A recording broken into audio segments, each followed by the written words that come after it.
I'm 78 years old. I have been sober for 38 years, 7 months, and 12 days. But I count every single day because every single day I remember what alcohol cost me. It cost me my marriage to the only woman I ever truly loved. It cost me my relationship with my 3 children. It cost me my career, my health, my dignity, and nearly my life. And for what? For a liquid poison that promised to solve all my problems while creating every problem I ever had. My name is Frank, and I need to tell you something that took me 40 years to learn and another 38 years to understand. Alcohol is not your friend. It's not your solution. It's a liar, a thief, and a murderer disguised as a companion.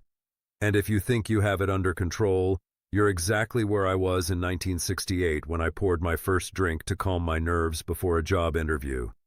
That first drink worked. It made me confident, relaxed, sociable. I got the job. I celebrated with another drink, then another. I thought I had discovered the secret to success, the key to happiness, the solution to every anxious moment and uncomfortable feeling.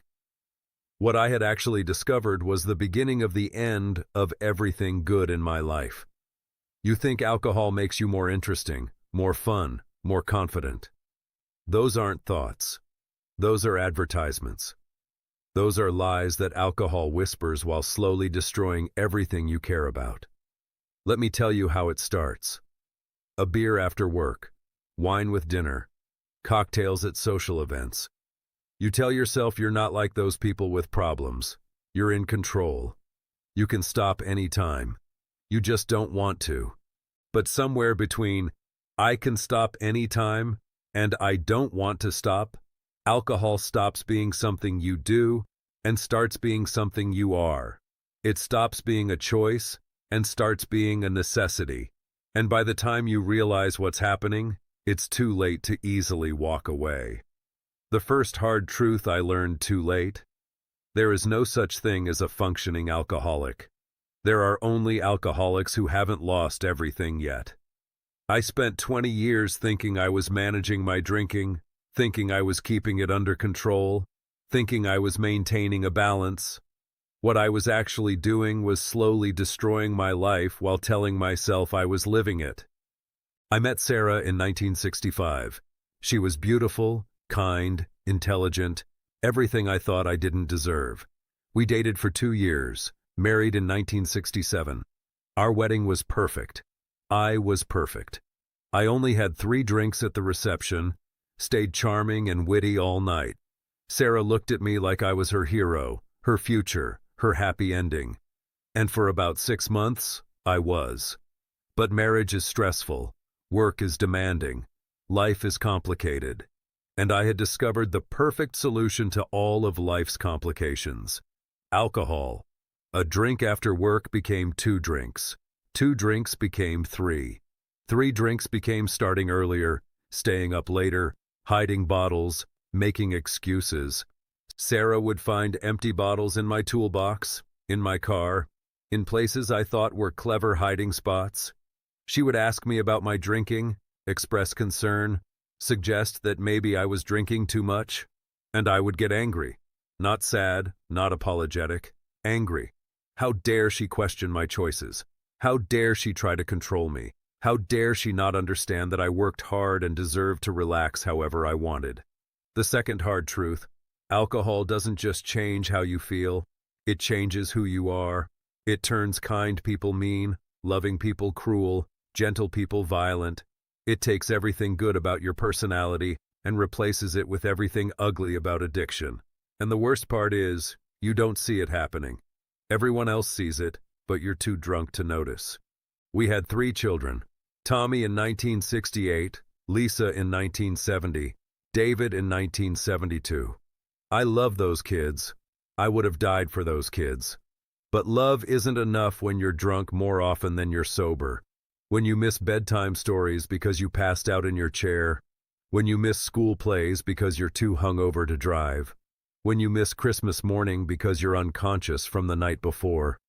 My children learned to tiptoe around me, learned to check my mood before asking for anything, learned to make excuses to their friends about why daddy couldn't come to the game, couldn't drive them places, couldn't be counted on for anything that mattered. They learned that alcohol was more important to me than they were, and they were right. Tommy was 12 when he asked me to stop drinking. 12 years old, looking at me with eyes that held more sadness than any child should carry, and he said, "Daddy, please don't drink tonight. Please just be with us." And I told him I wasn't drunk, that I could have a few drinks and still be with them, that he was being dramatic. I poured another drink while he watched. I saw something die in his eyes that night, something that never came back. The third hard truth: your children don't need perfect parents. They need present parents. They need parents who show up, who remember conversations, who can be trusted to drive them safely, who don't embarrass them in front of their friends, who don't make them worry about whether daddy's going to be unconscious when they get home from school. Alcohol stole my presence from my children during the most important years of their lives. By 1975, I was drinking every day, morning drinks to function at work. I kept vodka in my desk drawer, whiskey in my glove compartment. I lost my first job in 1976, showed up drunk to a meeting, said something inappropriate, got fired on the spot. I told Sarah it was office politics, that I was better off without them. I found another job within a month. I lost that job 6 months later, and the next one. By 1980, I couldn't hold employment for more than a few months. Sarah was working 2 jobs while I was spending whatever money I could get at the liquor store. The fourth hard truth: alcohol is expensive.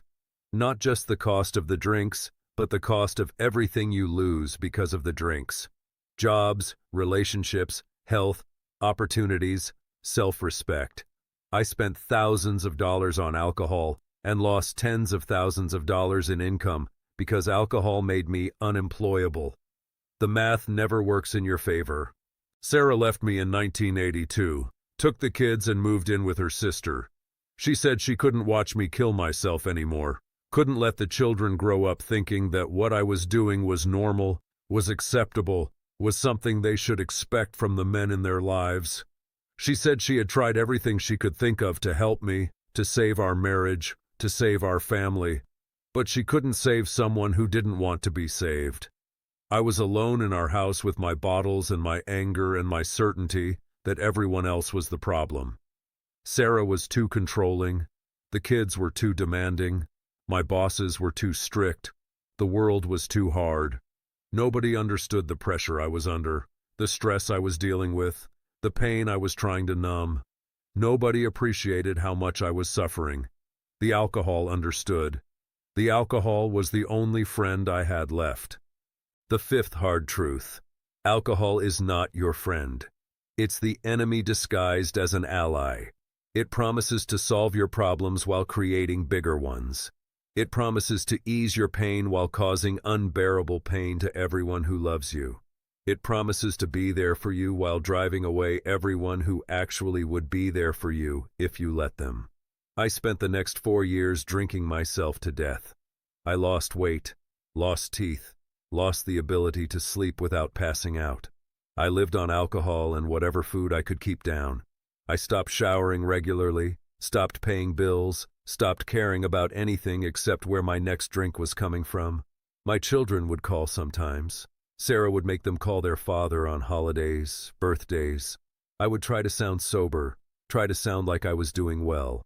But I was usually drunk during these calls, slurring my words, forgetting what they were telling me, sometimes passing out while they were still talking.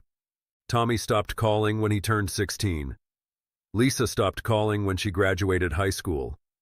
David stopped calling when he got married. I had 3 children who learned to live without me while I was still alive. The sixth hard truth: you cannot love people through alcohol. You cannot be present for people while you're absent from your own life. You cannot build relationships while you're destroying yourself. Your children, your spouse, your friends, they deserve the real you, not the drunk version of you that barely resembles the person they fell in love with. Rock bottom came on December 23, 1986. I had been drinking since I woke up that morning, preparing for another Christmas alone, Another holiday spent with Jack Daniels instead of my family. I decided to drive to Sarah's sister's house, decided to surprise the kids on Christmas Eve, decided to prove that I was still their father, still part of their family, still someone who mattered. I never made it to their house. I wrapped my car around a telephone pole 6 blocks from my apartment. Blood alcohol level was 24, nearly 3 times the legal limit. If there had been another car, another person, a child walking on the sidewalk, I would have killed them. I would have spent the rest of my life in prison. I would have destroyed another family the way I had destroyed my own. But it was just me and the telephone pole. And lying there in the emergency room with a broken collarbone and a concussion and the taste of blood in my mouth, I had a moment of clarity that cut through 40 years of lies. I realized that I was going to die drunk, alone, and unmourned. I realized that my children would be relieved when I died, because they wouldn't have to worry about me anymore, wouldn't have to make excuses for me anymore, wouldn't have to carry the shame of having a drunk for a father anymore. The 7th hard truth: rock bottom has a basement.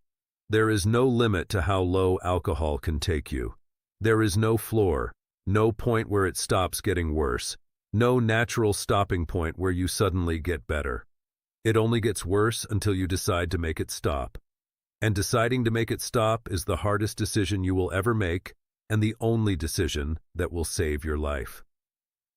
I went to my first AA meeting on January 2nd, 1987. I was shaking, sweating, nauseous, terrified. I sat in the back row and listened to people tell stories that sounded exactly like my story. Stories of lost jobs, broken marriages, abandoned children, health problems, legal problems, financial problems, all caused by the same liquid poison that I had been drinking for 20 years. And for the first time in decades, I didn't feel alone. I didn't feel like a uniquely terrible person who had uniquely terrible problems that nobody else could understand. I felt like someone with a disease that other people had survived, that other people had overcome, that other people had learned to live without.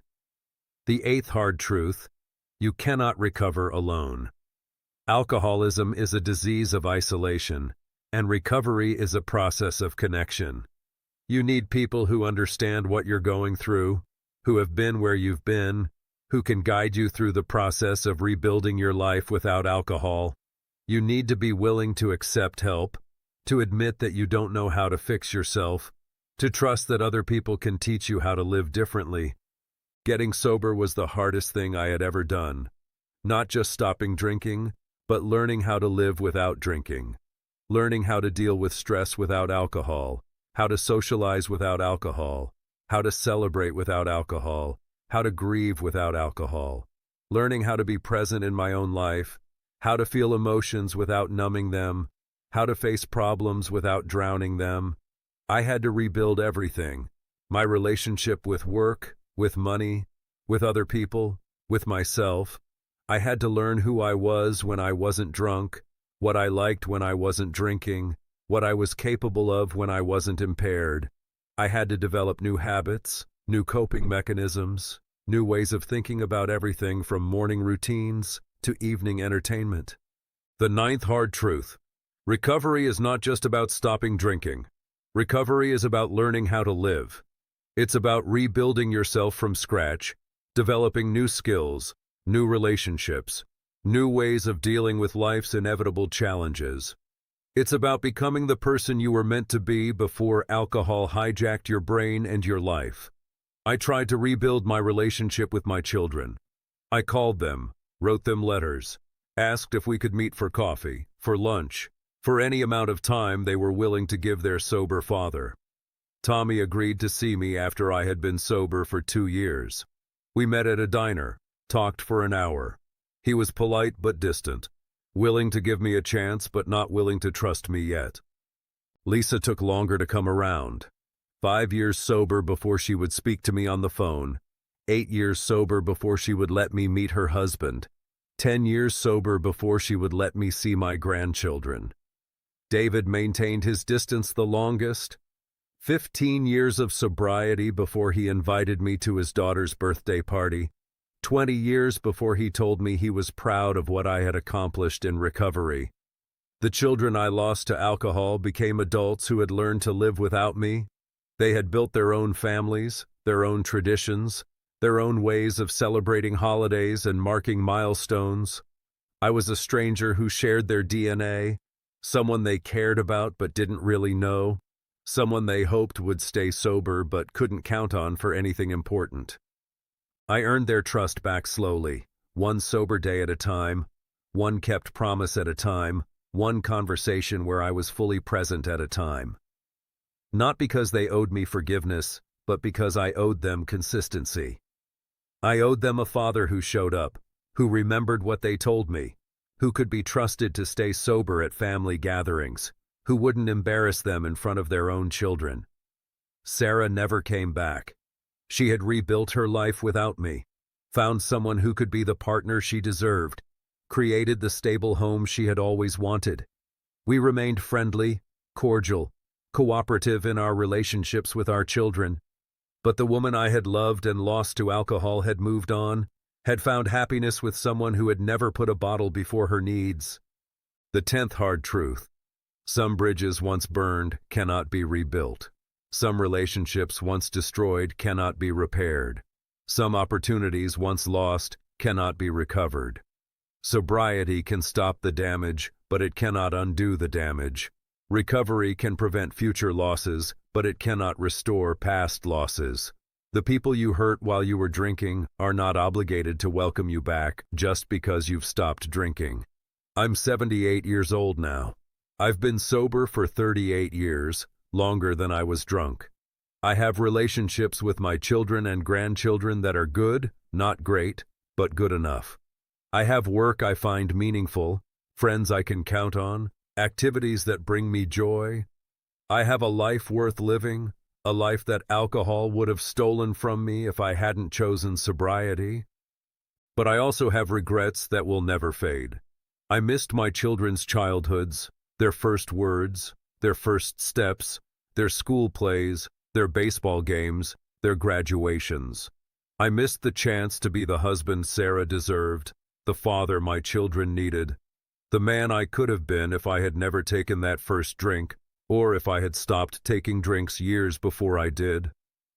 I think about the young man I was in 1968, confident and hopeful and ready to build a beautiful life with a woman I loved and children I would raise to be proud of their father. That young man made one decision that seemed harmless at the time: to use alcohol to calm his nerves. That one decision led to thousands of other decisions, each one worse than the last, each one taking him further away from the life he wanted and closer to the destruction he couldn't imagine. Don't be that young man. Don't make that first seemingly harmless decision. Don't think you can control something that is designed to control you. Don't think you're different, stronger, smarter than the millions of people who have lost everything to alcohol. Don't think you can play with poison and not get poisoned. If you're drinking now, stop. Not tomorrow, not next week, not after the holidays. Today, now, this moment. Because every drink you take is a step toward losing everything that matters to you. Every drink you take is a vote for the life you don't want over the life you do want. If you can't stop drinking on your own, get help. Go to a meeting, call a treatment center, talk to a doctor, reach out to someone who can guide you toward sobriety. There is no shame in needing help. There is only shame in refusing help when you know you need it. I spent 40 years drinking and 38 years recovering from drinking. I lost more than I ever got back. I hurt people I can never unhurt. I wasted time I can never reclaim. But I stopped the bleeding. I saved what could be saved. I built what could be built. I became who I could still become. It's not too late for you. As long as you're breathing, it's not too late to choose life over alcohol, presence over poison, sobriety over sorrow. I'm tired now. Tired of remembering all the ways alcohol destroyed my life. But I remember them every day, so I never forget why I choose sobriety. Choose sobriety. Choose life. Choose the people who love you over the bottle that lies to you. Make the choice I should have made now?